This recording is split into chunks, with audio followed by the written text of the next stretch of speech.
So my question then is, how do you achieve peace when your life is chaotic, right? Because could we have achieved peace even with the idea or the circumstance that we were in to find a nanny, or families out there that have kids who are severely disabled, right? Or there's things going on. Who knows what, like they have behavioral issues.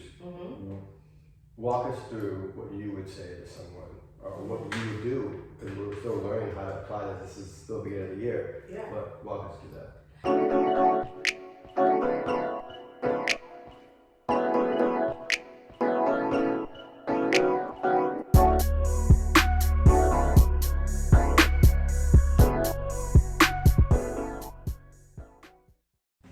Welcome back to another episode of the Parenting Potential Podcast. My name is Charles. And I am Monet. And we are on episode number 9. Episode number 9. And if you've been following us and watched the last episode, we switched things up for our podcast in the sense that each person gets to decide on the topic, but the other person does not know what said topic is. So it keeps it, in our opinion, more authentic, keeps us on our toes, so we create that more conversational feel, right? Yeah. So, and we'll switch off every week. So last episode, I went first, and so now we have the lovely Monet, and we also have another host here, Leilani. As you know, she likes to participate in these podcasts because she does not want to sleep. Yeah. Nonetheless, I'm going to hand the reins over to Monet. I am excited. So, yes, this time I was tasked with picking what we would talk about. And what I was thinking is, as we came into the new year, we're now in 2023, we as a family had thought of words that would kind of be like our goal words for the year, what we wanted the year to essentially be focused on, our word for that year. And what I thought would be interesting for us to do today is use our words that we chose for our year and kind of talk about that word and how we want to have that word be applied to our parenting this year. And knowing what our words are, I feel like both of our words are really good and important words, not only in life, but for parenting specifically and applying it to parenting and what we want to get out of it. So I first wanted you to start off, Charles. Oh, you want me to start? You don't want to serve as an example, but go ahead. So the prompt is for you to first share with us what your word is that you had chose to kind of dictate how you would approach this year, and then try to apply it to how you think it's important to use that word in parenting, how you plan on using it in parenting, how you have used it in parenting, the importance, just mix it all up. And yeah, that's how I want us to kind of approach this episode. Okay, yeah. Caught me off guard, so let's get into it. So my word for the year was consistency. And at first I thought it was going to be discipline, but then I came to consistency. But the reason why I chose that word, right? Talk about the reason why? Yeah. First, the reason why is because I felt that last year and the previous years, I had all these great ideas, great initiatives, great systems, whatever you might call it, but I wasn't consistently working the system, working my said plan, wasn't disciplined enough, and therefore it never worked out the way it was supposed to. Good plan, if you actually follow it. So my word is consistency. Now when it comes to parenting, this is a perfect segue into what we were speaking about just, I guess 2-3 days, even last weekend, is with Anaya, right? She's not walking yet. So if you all don't know what Angelman syndrome is, the website there, you can see it, angelman.org. Our daughter was diagnosed at 15 months with this particular rare genetic disorder. And so it affects her ability to walk. And so we've been really focusing a lot of our efforts in the past, I guess, couple of months on how to get her to be able to walk, right? It's challenging, but she's made some tremendous progress. Don't eat that, right? But we had came across an individual who has a particular type of physical therapy tactics that he uses to help kids walk, right? And it's very untraditional, but it's very effective if you do it consistently. And so we had used them in August. I fell off, wasn't consistent, got complacent, and nonetheless, to this day, Anai's not walking. I believe that if I was more consistent, she'd probably be very, very, very close to walking, if not walking. So this year, that's my word, and how I want to apply it to parenting is just trying to consistently do these exercises with Anaya, so that she gets the repetition, gets the practice, and gets the strength that she needs, which she kind of has the strength already, but get the strength she needs to be able to walk. Now, there's other facets of parenting that I believe that this fits too, but I just wanted to kind of stop there and just kind of see if you had any questions. Yeah, so I mean, I like that. I think not to be so hard on ourselves, that the lack of consistency in using that therapy is the reason why she hasn't gotten there yet. But definitely, being more consistent with that, and really a number of things. Not only is it beneficial for Anaya because we feel like she thrives off of consistency, but if we have a goal and we want her to reach it, definitely us being consistent and whatever will support her in reaching it is definitely important. And important in parenting in general. If there is a goal you have in mind for your child to reach, not only does your child need to be consistent in working on it, but you need to be consistent in whatever support you have to provide your child to help them. And I'm gonna not disagree with you, but not that we're being hard on ourselves, but what you don't want, y'all, is to be like something didn't happen and you didn't do what you were supposed to do. Because you could say it wasn't you, but it could have been you because you didn't do what you were supposed to do. Now, if we did everything we were supposed to do and she didn't get there, then I'll say it's that guy's fault. We didn't do it consistently. Because we did do it. Okay. Yes. We did it. We didn't do it as often as we were supposed to, and as recommended. Yes, consistently.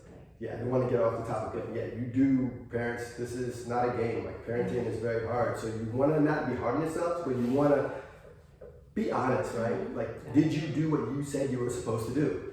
And if you didn't, then it's your fault because you didn't do it, right? And so we have to like, I have to be hard on myself in that sense. Sure, yes. Sorry, go ahead. So your word. Oh, my word now? Yeah, were you done with that one? Well, do you want to kind of, so now using that, any pearls you would give to parents in terms of, aside from what you just said, like how they can apply this to their parenting? So what should they think of in the realm of consistency? Any specific pearls on, or advice, tidbits, and how you have successfully been more consistent now, or what you are trying to enforce to make sure you stay consistent? That's a good question. So I think as parents who are trying to reach our potential or trying to get our kids to reach their potential, right? You have goals, right? You want your kid to master Mandarin, whatever it might be. But with goals are just dreams without actual plans and actionable steps. So my advice for parents out there who are trying to be more consistent is, what steps do you need to take every single day to get to said goal? Write them down. Put like a calendar reminder in your phone. Write it on your mirror in the morning. Write it on the refrigerator. But what is it that you need to do every single day, or what you need to do consistently? It might be weekly, monthly, annually. What do you need to do every day to make said goal become a reality? And so that could be anything. It could be like, you know what, I want to, as small as I want to spend quality time with my kids, at least 1 hour every day, right? Well, consistency is saying I need to put it in my phone, right? I need to almost do like a time budget. You have a financial budget. I need a time budget to say, at every day between 6 and 7, I'm not answering my phone. I'm not going on Instagram. I'm not checking emails on my computer. I'm going to be with my kids and we're going to do X, Y, Z. And so you just have to just have something that's going to hold you accountable. It could be a phone, it could be your spouse, it can be your friend, right? But either way, you want to just say, how do I make sure that I don't forget to do these things? And so it looks different for different people, but you almost want to keep it real small and simple. Don't make it complicated, y'all. It's just, hey, what do you need to do every single day? What do you need to do every single month or every week to make sure that you are on top of doing things you need to do to get to where you are, where you want your kid to be? Yeah. Okay, so basically summing that up, identifying what thing you want to be consistent with. What are the things you need to do consistently? Under that umbrella, and then some form of a system to hold you accountable that you're actually consistently doing it, because that's the key. So yes, you might have it in your phone to remind you, and then maybe you also need your spouse to follow up and be like, did you actually do it? Or something else that is part of our day's routine. Right after my child brushes their teeth, we do that. We go over the flashcards to study their multiplication facts while they're eating their snack that they always eat at that time. Just something that it's almost like ingrained in the system, holds you accountable. And I think that's a really good way, because there has been maybe a day or two that either slipped up in doing the exercises with Anaya, or maybe you almost forgot to do it, or it almost wasn't going to work out because you didn't have an ingrained system.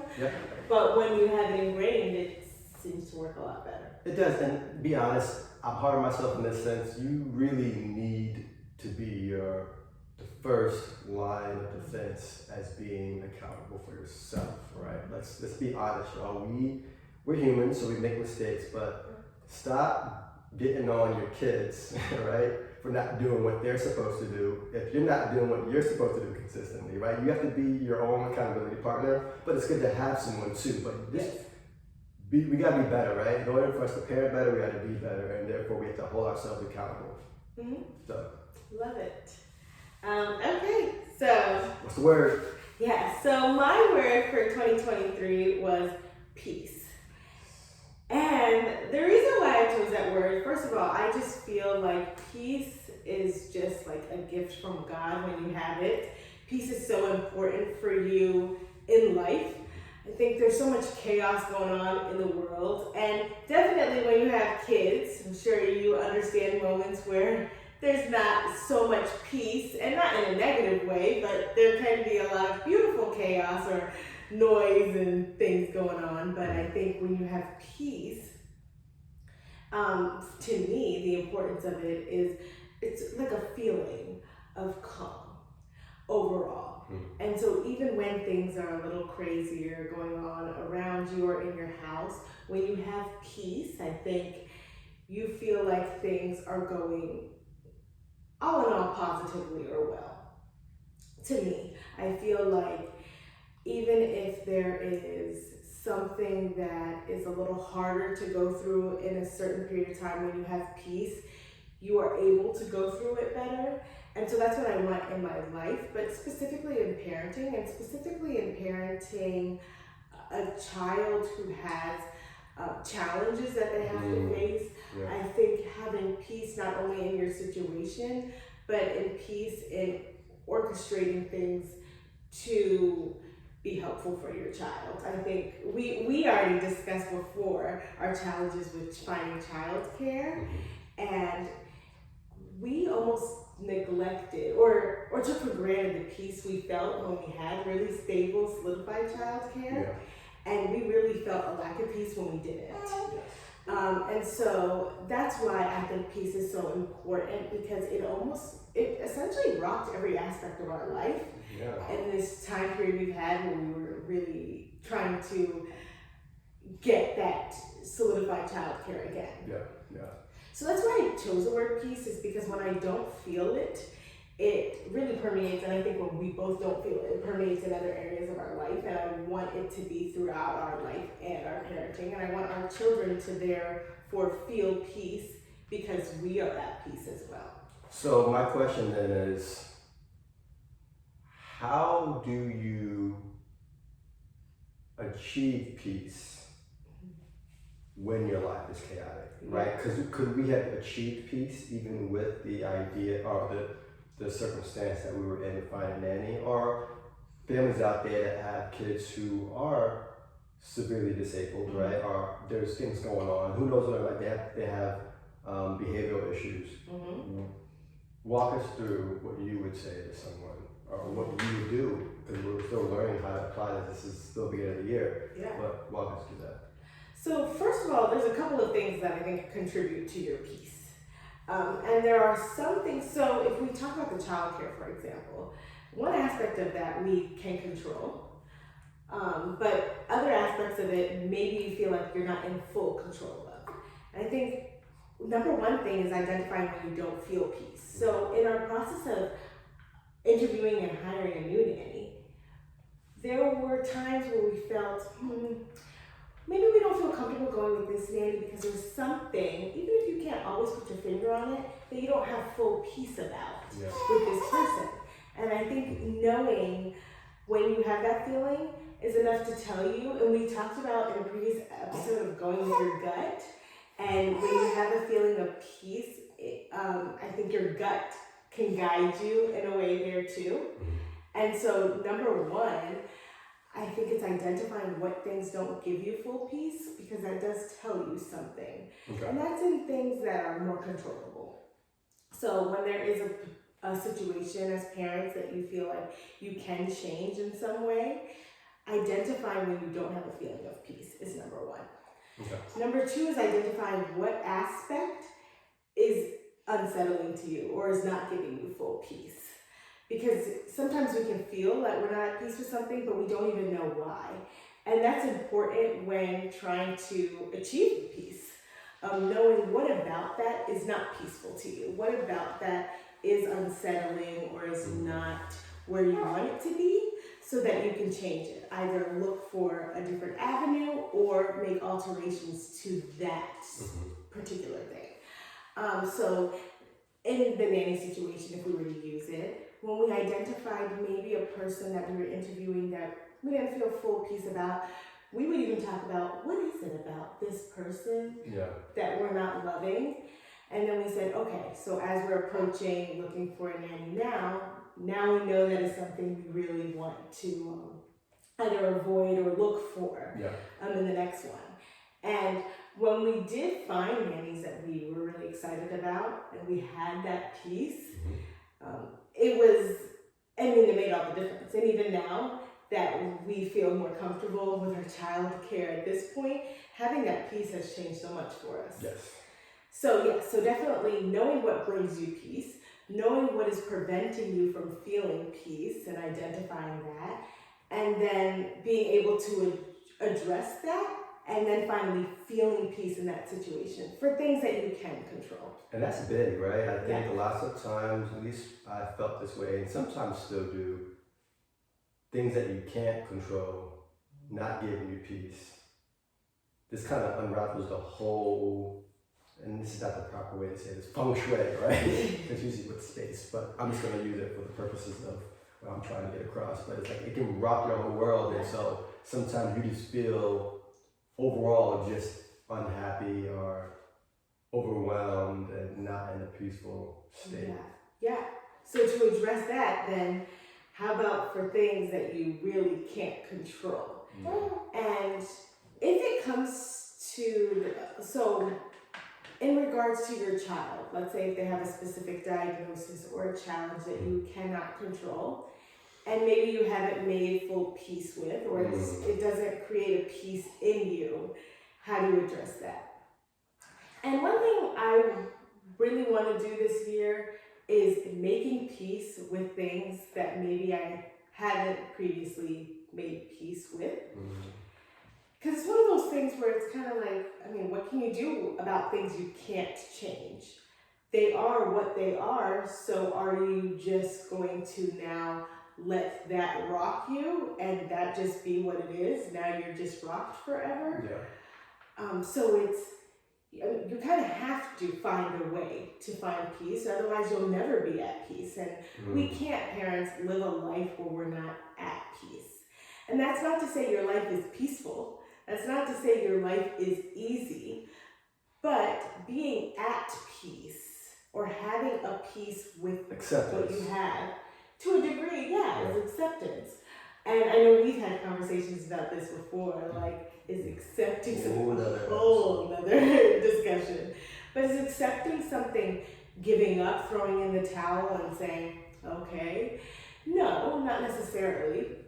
But I think you can make peace with something and say, I'm not going to let this define my happiness. Get more specific, because you mentioned Anaya, right? So so just for people as they're listening and trying to, I mean, they probably understand what we're saying, but give like I gave that real world example with Anaya and her being able to walk. Give us a specific situation or circumstance where you were not at peace because of the situation at hand. Yes. And you actually cannot change it. Could not change it, and how you were able to kind of get peace through that. Because that's something that they probably want to actually hear how you were able to cope with that. Yeah. And since we're at the beginning of 2023, and peace is my word for this year, I cannot say I fully mastered it yet, but I'm working through it this year. Transparency. Yes, for sure. But so I think overall, having peace with the fact that Anaya has this diagnosis that has its own implications for her life.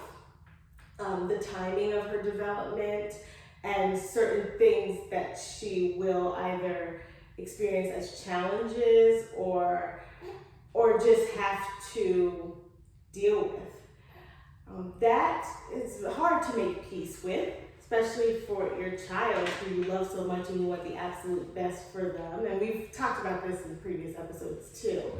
But how do you make peace with that? And so part of me is saying, okay, I know what her diagnosis is. And whether or not we have good treatments or a cure for it or anything like that, this is something she has been diagnosed with, and right now it is something that we can't change. And it's been difficult to go through. There have been times that have been extremely difficult. And I'm not at peace with it yet, but I think what I'm realizing is that now that I realize it is something that she does have and that she does face, I can change how I think about everything involving the diagnosis and just be okay with it. And it's not that, oh, I'm okay with the fact that she has this, like, and whatever, but it's, okay, this is what she has. I've accepted that, and I make peace with it in my mind by saying that me being angry about it, me protesting it is not going to take it away. But this is where we are at. We are in a situation that we didn't necessarily ask for or call upon for our life or for Anaya's life, but I make peace with the fact that it is this, and now we are able to support her in ways with this diagnosis. It almost has made me feel like, and part of it I feel like God wants me to be better, to make peace with this so that I can be better. Because if I don't make peace with this, I don't think I will be better. You're not growing, right? I think it's all about growth. Yeah. And we spoke about this just the other day because I feel like, what did I say? I said that I feel that I haven't grieved. Mm-hmm. But then I actually became to the conclusion that I have. But every new chapter, new experience that Anaya is going to be having, I get this feeling like, oh my goodness, right? Reality sets back in. And it started because we have an evaluation for Anaya coming up this coming week. And, you know, basically they're going to be able to, obviously for themselves, identify what she can and can't do. Mm-hmm. And if y'all know me, I don't like first off, when someone tells me I can't do something, but I don't like when they tell me what my kids can't do, or now you can't do something, because I don't have that mindset. And so when you have a whole bunch of therapists and educators telling you what your kid can't do and what they're going to do and do this and do that, it gets me amped. And for those people from New York back in the early 2000s, it gets me hyped, right? Like, it gets me, you know, riled up a little bit. It gets me anxious. Yeah, and you know what? To be honest, I feel like having peace about something is owning it. And I feel like, yes, somebody can tell you what your child can't do, and it's not that, oh yeah, they can't, like that could seem so harsh, but what they're saying is this metric that we're trying to assess in them, at this point, they have not met this metric. No. And I think we can own that. We know more than what they know. The things that she has shown us or demonstrated that she can do at this point. And we can own that now in this present and make peace with that. And I think when you don't own it, when you have some form of, whether it's denial or, you know, such sadness or pain that you don't want to admit or you don't want to speak it, it's because you haven't really made peace. Yeah. So maybe I gotta follow Monet's tips on that. But yeah, I guess this is like, for me, here's what it is, and it might just be what you said. I don't want to hear what she can't do, because in my head, she's going to do these things. But it kind of I psych myself out by saying she's going to do these things. And if I hear someone saying that she can't or she hasn't, I know that, but I don't want to hear that stuff. I just want to figure out how can she do it. I don't know. It might just be a weird thing. But maybe you also identified what things take away your peace or what things cause you to not have peace. And I think that's something else. If you're identifying that there's certain people or certain commentary from people that also doesn't allow you to have peace, I think identifying that too. And either A, try to make peace with what those people say or bring to you, or saying the way I can preserve my peace is to say that maybe I'm either going to not allow certain things. I think with an evaluation, you know, part of it is making an evaluation for good and for maybe bad. But let's say if you say that there are certain people, maybe friends or strangers, who you feel like they might try to make assessments or say things, it's creating boundaries or saying, you know what, like, I don't want to. Shut your mouth. No, I'm just kidding. I'm just kidding. I don't say those things. Yeah, or even telling people, you know, it doesn't give me peace, or it is upsetting to me if you say something of this type of commentary or whatever. But I think truly what I want is a year of peace, not only just general, but specifically with parenting. And so the tidbits I want to share and hopefully encourage other people in taking away from this and trying to implement peace in your life is definitely, number one, identifying what a feeling of peace is to you. What does it look like? Yeah. Or what does it feel like? Yeah. Okay. Because I think you gotta look at deep inside yourself. Is when I feel peace, what do I feel? Do I feel like I can just relax? But when I don't feel at peace, I always get this pit in my stomach, or like my heart feels weird, or I can't really just sit and be. It's knowing that feeling, because once you identify the feeling in yourself, then you can identify when you don't have that feeling, and so you know you're not at peace. Then identifying what is taking away from that peace, or what is missing to give you that peace. Right. We identified for sure when we didn't have a nanny consistently, we were definitely not at peace. Maybe you might, in your situation, if you just recently got a diagnosis for your child or just found out a new challenge that your child has, maybe now you don't have peace currently, and so identifying that is a big one. And then I think identifying things that you can do when you can make a change and reach that peace. What can you do? And doing that so you can achieve the peace, or creating boundaries or taking away things that are taking away from your peace are so important, because we are in this journey of parenting, and you don't want to be trucking along and not feel a peace. Yeah. And it takes away from you. Like I mentioned earlier, when we were not at peace over the nanny search, it took away not only from our ability to parent as well as we wanted to, but it took away from our ability to do anything as well as we wanted to. And it stole our joy, it made our moods just wacky and everything, and it impacted everything. So I think peace is just so important for you in your parenting journey. And having peace with the way you parent. This is all a trajectory that we're hoping that we progress and become better and better parents, for our parenting potential to be reached. But have peace where you're at right now, and have peace in knowing that maybe you're in a better place than you were before, and have peace in knowing that even if you're not at the best place right now, that you'll get there and you'll be better because you want to be better. And so peace is my word, and I really hope that we both can achieve peace overall in our parenting this year. And there will be moments, of course, of unrest, but if your goal is always to get peace, I think that'll also help you to always do better in your parenting.